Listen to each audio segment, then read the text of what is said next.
वज़ीर ममलकत बराए इत्तलात मरियम औरंगज़ेब इस वक्त प्रेस कॉन्फ्रेंस कर रही हैं। वज़ीर आज़म क्यों इस्तीफा दें?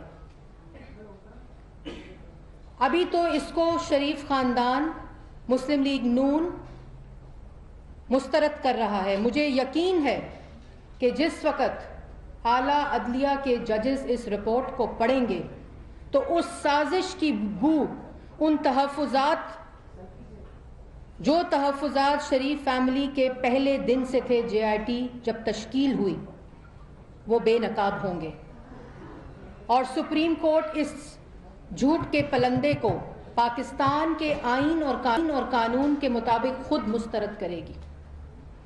इसलिए इस्तीफा मांगने वाले पहले तो इस रिपोर्ट को पढ़ें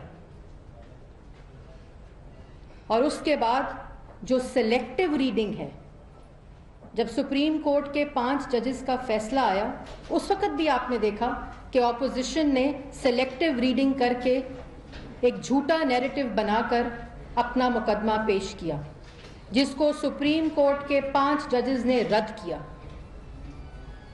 और अब फिर एक दफा जो सिलेक्टिव रीडिंग करके पाकिस्तान की आवाम को बेवकूफ बनाया जा रहा है, वो फिर एक दफा आला अदलिया से मुस्तरद होगा। उसके बाद 254 पेजेस पर मुश्तमल JIT की रिपोर्ट, अगर उसमें से खदशा, इम्कान, तवक्को और अंदेशा जैसे अल्फाज को निकाल दिया जाए तो ये एक महज ख्यालात का मजमुआ है। इन्वेस्टिगेशन रिपोर्ट्स जो होती हैं वो कैटेगोरिक स्टेटमेंट्स देती हैं, वो खदशे का जिक्र नहीं करती, वो तवक्को का जिक्र नहीं करती और इम्कान का जिक्र नहीं करती। किसी भी खदशे, इम्कान और ख्याल की वजह से तीसरी दफा मुंतखब वजीर आज़म पर झूठे इल्जामात नहीं लगाए जा सकते। मरियम नवाज के बारे में JIT रिपोर्ट खुद लिखती है, वो ट्रस्ट डीड जो मरियम नवाज और हुसैन नवाज के दरमियान है और उसका जो ट्रस्ट डीड का डॉक्यूमेंट, नोटराइज सर्टिफाइड डॉक्यूमेंट शरीफ खानदान ने जमा कराया है, उसके बारे में JIT रिपोर्ट खुद लिखती है कि प्रोबेबली हो सकता है कि मरियम नवाज बेनिफिशियल ओनर हैं। ये प्रोबेबली क्या होता है, ये खदशा क्या होता है? कोई डॉक्यूमेंट दें। अगर दोनों ने जो 2 लोग जिनके दरमियान एक ट्रस्ट डीड है, वो दोनों लोग जिंदा हैं, वो उस डॉक्यूमेंट को उसको पेश कर रहे हैं कि ये हमारे दरमियान का मामला है और वो नोटराइज्ड और सर्टिफाइड है, तो आपके ख्याल में मरियम नवाज बेनिफिशियल ओनर किस तरह हैं? वो कोई डॉक्यूमेंट तो होगा। ये सिर्फ एक छोटी सी बात, उस खदशे की बात जो मैं आपसे कर रही थी, मफरूज़ों की बात, ख्यालात की बात का मजमुआ जो मैं कह रही थी, ये उसके बारे में। उसके साथ साथ JIT रिपोर्ट को किसने कहा? उन्होंने फाइंडिंग देनी थी, 13 सवालात के जवाब ढूंढने थे। उनको किसने कहा कि आप दूसरों की किरदार कशी करें, झूठा कहें, मक्कार कहें, फरेबी कहें? ये इजाजत किसने दी JIT को?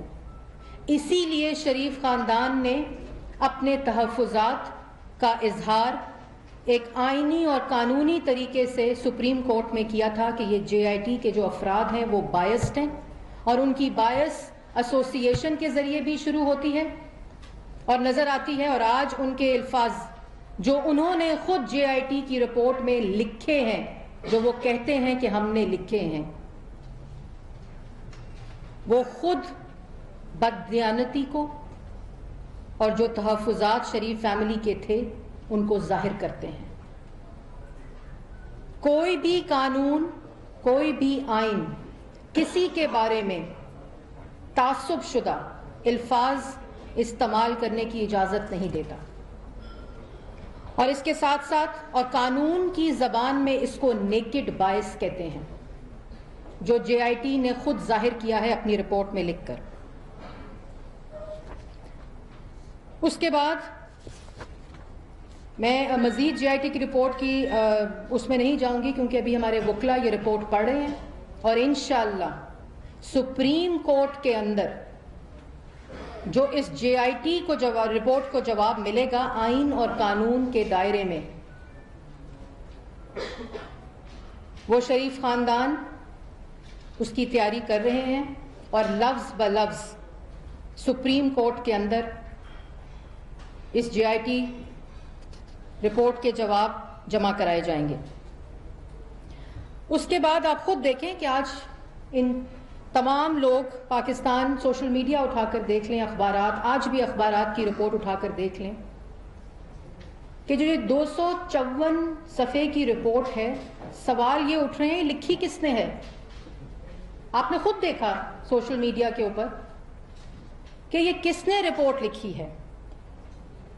میں نے جیسے پہلے کہا کہ یہ سازش تو کامیاب انشاءاللہ نہیں ہوگی، لیکن سازشی اس دفعہ بے نقاب ضرور ہوں گے۔ اور اس کے ساتھ ساتھ ایک اور بات بھی جو میں پاکستان کی عوام سے کہنا چاہتی ہوں، جو اتنے جھوٹے الزامات لگانے کے باوجود وزیر اعظم محمد نواز شریف پر اعتبار کرتے ہیں اور کرتے رہیں گے، کہ اب پاکستان کی عوام کی تقدیر کسی بھی سازش کرنے والوں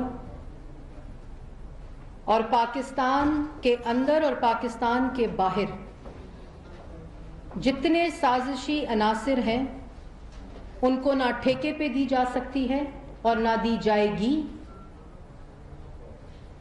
اور نہ اب اس کی اجازت ہوگی۔ آخر میں یہ بھی کہنا چاہتی ہوں